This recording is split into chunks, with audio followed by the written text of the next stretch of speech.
Om Swastiastu, perkenalkan kami dari SGD 6 akan mempresentasikan student project yang berjudul Sarkopenia pada usia lanjut. Next. Berikut merupakan anggota dari SGD 6. Next. Baik, perkenalkan nama saya Queen Fatesran dengan 3 digit terakhir 032. Yang pertama yaitu bab 1 pendahuluan yaitu latar belakang, di mana seiring penambahan usia, proses penuaan tidak dapat dihindari di mana terjadi penurunan fungsi dan kinerja tubuh. Salah satunya yaitu sarkopenia, yaitu menurunnya massa otot dan fungsional tubuh secara progresif yang memiliki dampak merugikan seperti falls, frailty, hingga kematian. Oleh karena itu, sarkopenia sebagai salah satu gangguan penurunan fungsional tubuh memerlukan perhatian khusus pada usia lanjut. Next slide. Untuk rumusan masalah, tujuan penulisan, dan juga manfaat penulisan dapat dilihat dari di slide. Sekian dari saya, akan saya lanjutkan kepada teman saya. Baik, perkenalkan nama saya Nima Deprindari dengan 3 digit terakhir 054. Baik, untuk pengertian usia lanjut. Penduduk usia lanjut didefinisikan sebagai orang yang berusia 65 tahun ke atas. Keterbandingan data populasi lanjut usia dipengaruhi oleh perbedaan baik dalam maupun antar negara dalam bagaimana wilayah dan geografi masyarakat pedesaan dan perkotaan. Lansia ini cenderung terkonsentrasi di beberapa wilayah di setiap negara yang berarti bahwa sejumlah kecil wilayah harus menghadapi sejumlah tantangan sosial dan ekonomi tertentu akibat penuaan populasi.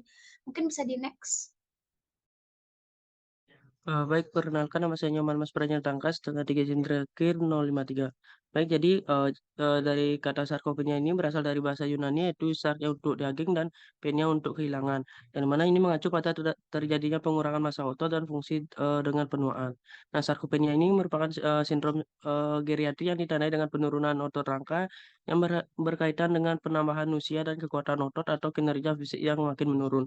Nah, sarkopenia ini dapat terjadi akibat proses penuaan dan kebiasaan hidup seperti status nutrisi, konsumsi alkohol, merokok, dan kurangnya aktivitas fisik. Next. Perkenalkan nama saya Purata Yunaiki Putri dengan 3 digit NIM terakhir 077. Next. Saya akan menjelaskan tentang epidemiologi. Jadi data di Eropa itu menunjukkan bahwa prevalensi sarkopenia itu berkisar antara 8% sampai 36% pada usia kurang dari 60 tahun dan 10% sampai 27% pada usia lebih dari sama dengan 60 tahun. Sedangkan studi yang dilakukan di Thailand itu melaporkan sarkopenia itu ditemukan 6,5% pada pasien berusia 60 sampai 69 tahun, 14,9% pada usia 70 sampai 79 tahun dan 46,7% pada pasien dengan usia lebih dari 80 tahun. Sedangkan data terkait dengan jenis kelamin sebagai faktor risiko sarkopenia masih kontroversial. Next. Baik, perkenalkan nama saya Dewa Made Gede Yudiarto dengan nama akhiran 126. Bisa di next. Baik, kita akan bicara masalah patofisiologi. Nah, yang pertama yaitu penurunan serat otot, atrofi serat otot, dan penurunan unit motorik karena usia yang menyebabkan penurunan fungsional otot rangka serta atrofi otot. Yang kedua yaitu asupan protein yang buruk dan penurunan sintesis protein, di mana atrofi otot terjadi ketika degradasi meningkat dan sintesis dihambat. mTORC1 mengatur sintesis dan degradasi protein dengan mengintegrasikan sejumlah sinyal intraseluler, di mana aktivitas dari mTOR ini juga mengalami penurunan seiring bertambahnya usia seseorang. Dan yang ketiga yaitu peradangan kronis yang menyebabkan disfungsi mitokondria. Kerusakan mitokondria menginduksi proteolisis dengan meningkatkan sistem ubiquinin proteasme, salah satu jalur utama degradasi protein yang mengakibatkan terjadinya atrofi otot rangka. Next.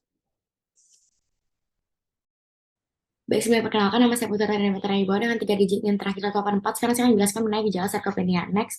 Baik, di sini untuk temuan klinis ditemukannya merasa lemah, kecepatan berjalan lambat, kesulitan bangun dari kursi, atau penurunan berat badan dan serta pengecapan otot. Untuk gejala utamanya di mana kelemahan dan berkurangnya kekuatan otot yang berdampak pada kehidupan sehari-hari.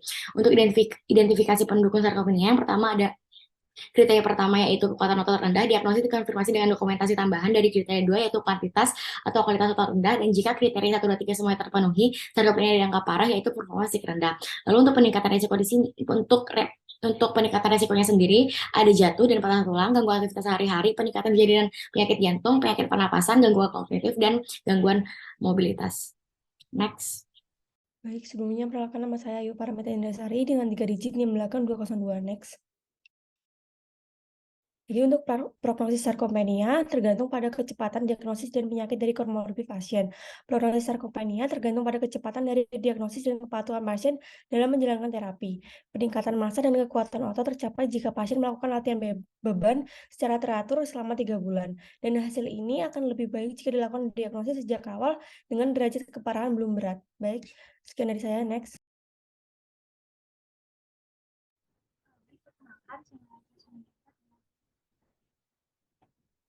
diagnosis sarkopenia sendiri ada beberapa teknik yang dapat dilakukan untuk mendiagnosisnya. Yang pertama ada penggunaan Hendrix range dinamometer, di mana ini merupakan alat yang digunakan untuk menilai kekuatan otot dan juga untuk mengetahui batas kemampuan genggaman seseorang yang terdiri dari 2 tahap yang dilakukan untuk tangan kiri dan dengan tangan kanan dengan menggunakan bantuan pegas dinamometer. Selanjutnya ada 6-minute walking test, di mana metode ini banyak digunakan oleh orang-orang karena dianggap sebagai refleksi dari aktivitas sehari-hari dan juga sangat sederhana. Baik, perkenalkan nama saya Fahri Wahyu dengan yang terakhir 124. Di sini next. Baik, jadi untuk kelanjutan diagnosisnya adalah dengan cara pengukuran lingkar betis, di mana pada metode ini pengukuran ini tuh pasien tuh diminta untuk memfleksikan kaki, kemudian akan dilakukan pengukuran di tempat yang paling menonjol dari bagian kaki tersebut atau pada area lingkar yang terluas dengan menggunakan pita ukur dengan cara dilingkarkan. Kemudian yang terakhir adalah metode kuesioner SRCF, di mana kuesioner ini terdiri dari 5 pertanyaan yang meliputi kekuatan otot, kemampuan berjalan, kemampuan bangun dari kursi, kemampuan naik tangga, dan risiko jatuh.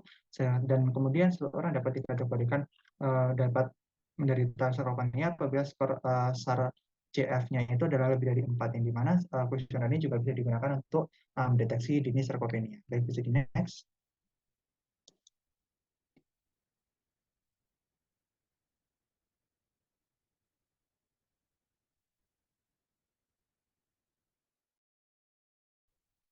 Perkenalkan, nama saya Putu Kavita Citrisya Sasialaksmi dengan 3 digit yang terakhir 242. Next. Jadi untuk klasifikasinya sendiri, sarkopenia berdasarkan penyebabnya dibagi menjadi 2, yaitu sarkopenia primer dan sekunder, di mana sarkopenia primer itulah sarkopenia yang berhubungan dengan umur atau tidak memiliki penyebab lain selain proses penuaan. Kemudian sarkopenia sekunder itulah sarkopenia yang disebabkan oleh beberapa faktor lain. Kemudian untuk dalam praktek klinisnya, stadium sarkopenia itu dibagi menjadi 3 tahap, yaitu presarkopenia, sarkopenia, dan severe sarkopenia. Bisa di next. Baik, perkenalkan nama saya Teman Universitas dengan gaji terakhir 108. Next. Adapun dari laksananya yaitu yang pertama lancar dengan sarkopenia didorong berpartisipasi latihan berbasis resistensi untuk meningkatkan kekuatan otot dan performa fisik. Yang kedua, dokter memberitahu tentang pentingnya diet berkualitas dengan asupan kalori dan protein yang memadai.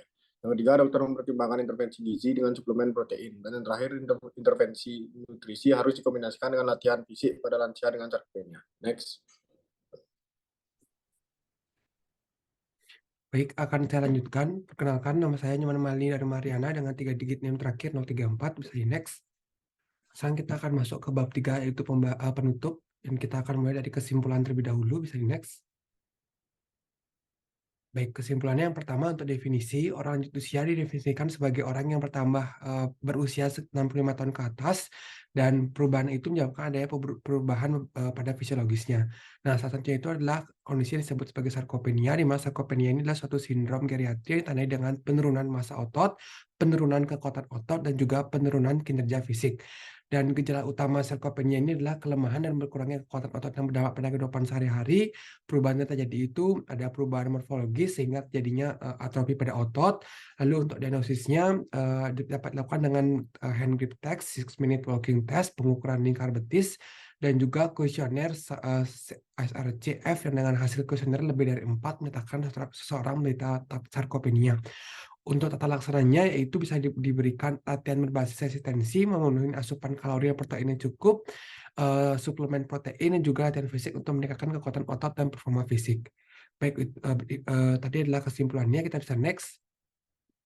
Adapun saran yang kami ajukan, yang pertama bagi pembaca disarankan untuk membaca dan memahami isi dari studi project ini yang mengkaji mengenai sarkopenia pada usia lanjut, sehingga pengetahuan dan ilmu yang diberikan dapat tersampaikan dan diterapkan dengan baik. Dan untuk saran keduanya, bagi pihak kampus, kami menyarankan untuk dapat menempatkan studi project ini di perpustakaan agar bermanfaat dan memberikan pemahaman bagi sivitas akademika Universitas Udayana. Baik, bisa di next. Ini adalah daftar pustaka yang kami gunakan, bisa di next. Baik, terima kasih atas untuk perhatiannya. Kami dari SGD 6 mohon maaf apabila ada kekurangan, dan kami tutup dengan Parama Santi. Om Santi Santi Santi Om. Terima kasih.